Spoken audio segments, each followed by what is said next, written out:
Firstly, few examples what these tools can do. If you didn't work with them, just you can ask the power.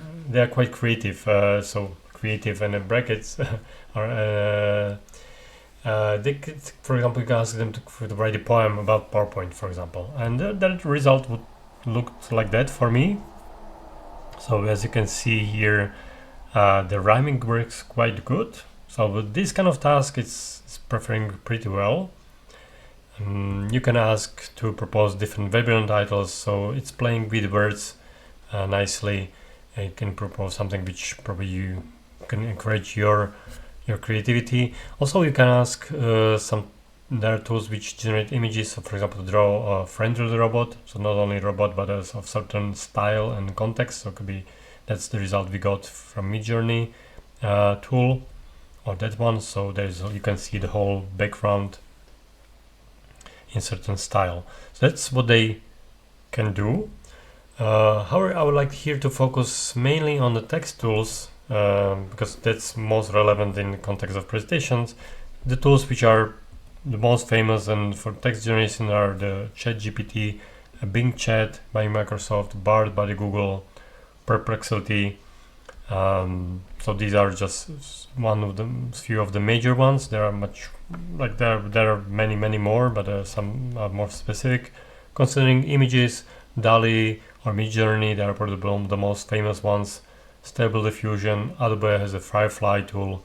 So these are tools which can generate or help you alter the images. And so it's good to be, if you want to explore, that's the list you can start with. And where these tools are applied, I saw them applied in lots of client support, in marketing, in copywriting, for education. Some teachers are using them. It's good for if you want to learn something. It could be good teaching assistant. However, I would focus here on presentations. So if you are interested more in other areas, I suggest I'll put the link to my LinkedIn profile. I there share from time to time my observations and some cases where these tools are used. So I encourage you, you can connect with me or just see what I'm sharing, following me. But let's have a look at how these tools actually work. So from the technical point of view, these tools they are using large language models, which is like specific structure which is covering, like that's actually secret how they can work with language and seemingly understand what is there. Also there are quite advanced machine learning algorithms which are able to kind of search and provide you a relevant answer. But that's technical part. For us as users, probably the most relevant is actually the interaction, because we are able to communicate in natural language with these tools by using prompts, so like commands which we use. And actually that's the art of crafting the prompt. That's quite critical or important skill to do, and I'll give you some hints in next examples.